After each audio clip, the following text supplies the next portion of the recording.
welcome back. Today I have Citrine. I said I would do a Cintrine build ages ago, but I did also say that it would take me a while to get to Citrine, so I feel like I lived up to my promise pretty well. My expectations were pretty rock solid, if you ask me.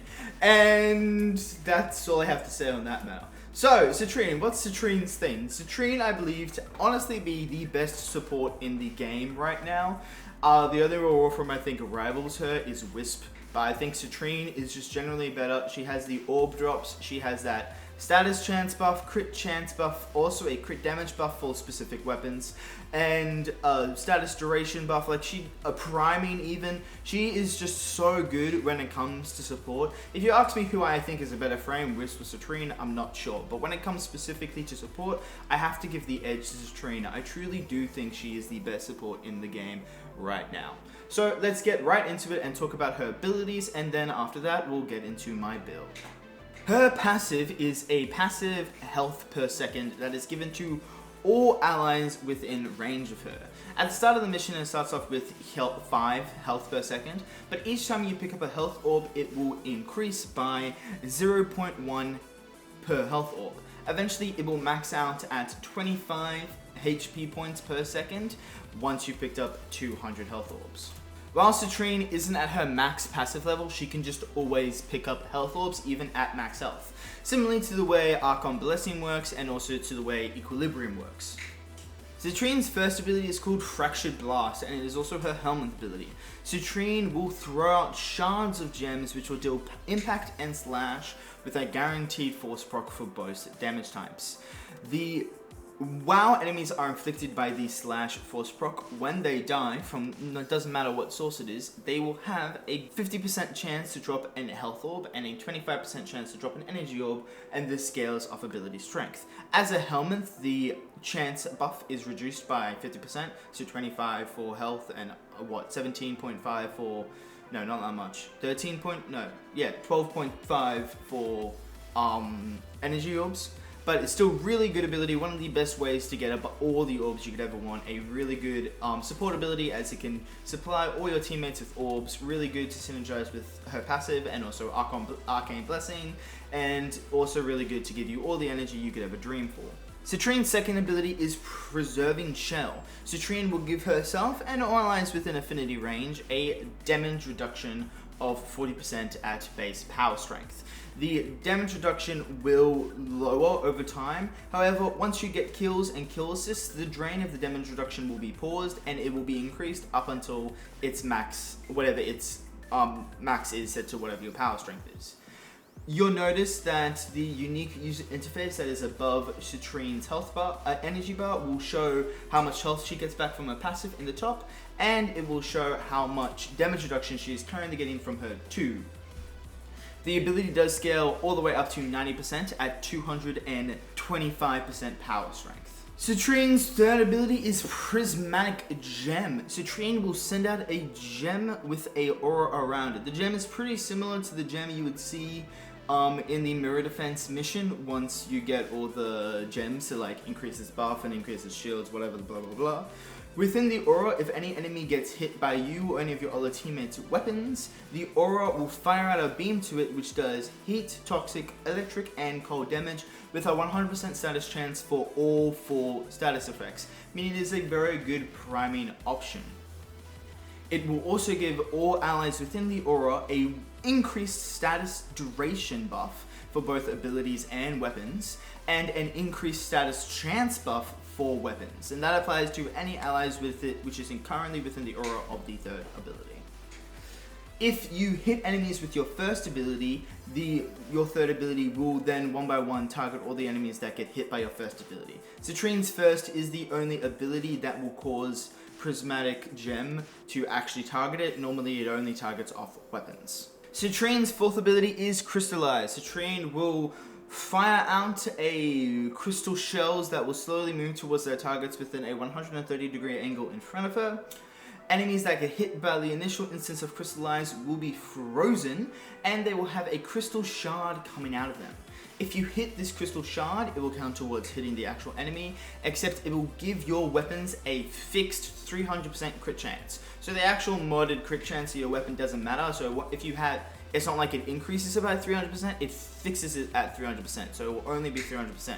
This means a guaranteed 3rd tier red crits on all your shots. On very specific types of weapons, it will give a 2 times crit damage buff as well. It only works on hit scan weapons that aren't continuous weapons or full auto weapons, so I don't know what weapon it actually works on, but it's there, I suppose. The augment for this ability, and Citrine's current only augment, will make it so that when you kill enemies infected by Crystallize, a new instance of Crystallize will spawn and seek out new enemies. However, enemies that are inflicted by the additional instances of Crystallize will not be frozen, so they'll still be able to walk around, but you will still benefit from that very nice 3rd tier red crits. Additionally, when this happens, the new instances of Crystallize will remain for 100% of the ability duration, meaning they will have their own independent ability duration counter, and as long as you're getting kills, this ability with the augment can technically be active the entire match with only casting it once. This is different from, say, Banshee's augment for her second ability, as it only spawns new instances for 100% of the remaining duration, meaning once the initial ability cast runs out, all other further instances of the ability also run out. Citrine's works is as long as you get kills, it will last forever. Now let's get straight to the build. So for Archon Shards, I do have my good old max energy on spawn. This is really just so I don't have to pop an energy pad. This is not needed. You can replace this by simply running Xenoric or using an energy pad just so you have enough energy so you can run around at the start of the mission without having to worry about anything. I also do have 2 Emerald Shards for increasing my corrosive stacks. I will be using Archon Continuity on this build. Citrine is really the only Warframe where Archon Continuity is actually good. So Prismatic Gem, Citrine's 3rd ability will be able to fully armor strip enemies, which is pretty cool. Now for the actual Citrine build, I do have corrosive projection with some extra little bit of armor strip. You can run whatever aura you want. Most of the time most of my builds don't have specific auras for any particular reason. I just kind of look at whatever the default aura polarity is and I just plop whatever on. I have adaptation, as this is a health tank build, so adaptation will be giving us that 99.99% damage reduction when paired with Citrine's second ability. For power strength, we have both Blind Rage and Umbra Intensify. We do actually need quite a lot of power strength on Citrine because you need at least 225% to get the full 90% damage reduction from her second. We do have Augur Reach and Stretch for ability range. Ability range is used for her 3rd and her 4th, as it will make your 4th spread out further and give your 3rd a much larger range to hit more enemies where you shoot them, even enemies that you might not even be able to see yet. Recrystallize is the augment for her 4th ability. Then of course we have Primed Flow for energy economy, and finally Archon Continuity for some ability duration, and also to make Prismatic Gen apply a 5th status proc, which will be corrosive. So it will be applying cold, electric, heat, toxic, and corrosive, which means just a little bit more damage for gun CO. Then we do have Archon Blessing for the extra health, as it is a health tank build. This is pretty important. And Archon Energize for our energy economy. You'll notice we actually don't have any Helminth on this build, as Citrine is one of the few Warframes that actually works really well without a Helminth. And for this specific build, you can definitely build her in different ways that would make use of a Helminth, but for this specific build, a Helminth would make the build worse. We will be using the Torid as my main weapon. I considered using the Kuvan Nucor because the Kuvan Nucor is has the highest crit multiplier in the entire game. The only issue with it is it only has a 7% crit chance, but with something like Citrine that gives you a force 3rd tier red crit, that doesn't really matter. Only reason why I didn't go for the Kuvan Nucor though is because I wasn't always guaranteeing a red crit because I suck at aiming. So I figured I'd go with something that had a little more stomping power even without the red crits, and then just benefit from the red crits as a plus. So that's why I went for the Torid. The Torid build is a very simple build. We have our faction mod, we have our crit damage and crit chance, we have our multi-shot, we have our status chance plus gun CO. We have our viral. Do note that Torid is inherently toxic, so we just need our 1 cold mod, and which gives us viral, slash, and then we have fire rate. You can replace this with any other fire rate mod you want. I like it because it gives me that extra crit chance tier buff increase. And of course, Primary Merciless for the base damage for the weapon. I do recommend Primary Merciless for Torid because you won't be using your melee weapon, so that gets rid of primary dexterity. And do you really want to be getting headshots with the Torid of all things? No, you don't. So definitely run Primary Merciless. For the companion, I am running Worm just to make her a tiny bit tankier. This is a health tank build, but I am still running both Guardian and Shield Charger, which will give me some shield tanking capabilities. Guardian will fully restore my shield whenever depletes, and Shield Charger will increase my shields and my regeneration rate for shields for a period of time. Then we do have Tenacious Bond, which will increase the crit damage for our Torid. Negate, which will negate some status effects we hit. Synth Deconstruct, which will give us even more health orbs, but more importantly, it will give us that holstered reload while holstered.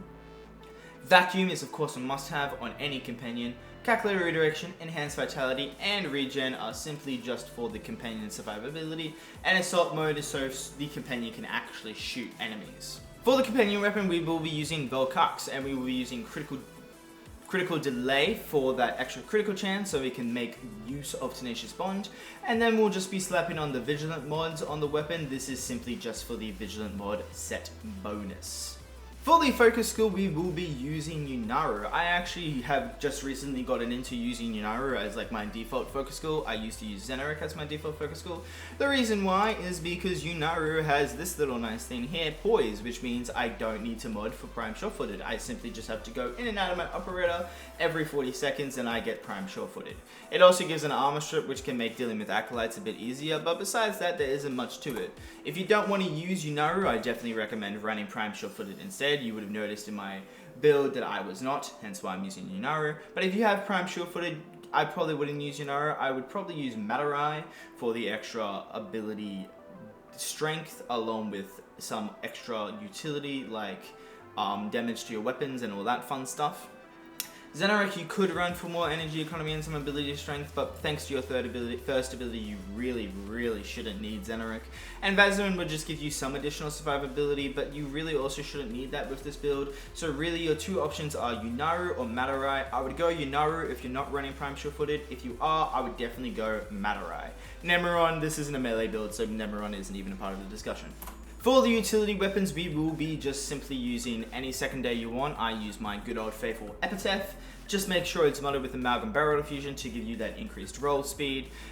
Nothing else matters. And then of course the Praetos, and we use the Praetos for this evolution here that gives increased sprint speed and increased slide, and this evolution here that gives you increased parkour velocity. The actual build for the Praetos doesn't matter as we are just using it as a utility weapon to increase our movement speed. Well, that's the build. I hope you enjoyed this video, and do check out some of the other things I do. I have another YouTube channel where I just play regular games, just a Let's Play channel. Right now I've been really into Phasmophobia, so I've been playing that a lot, like a lot. And then I also have a Instagram, a TikTok, and we also have a clan Discord. So come join the Discord if you just want to hang out with some people and talk about the game, or come join the Discord if you want to ask for an invite with the clan. We have a very active alliance. We are a Mountain 10 clan with pretty much all of our research done. We just have like 2 weapons, the 2 weapons that need like a crazy amount of cryotic and nutrition samples that aren't done yet. All the other research is done.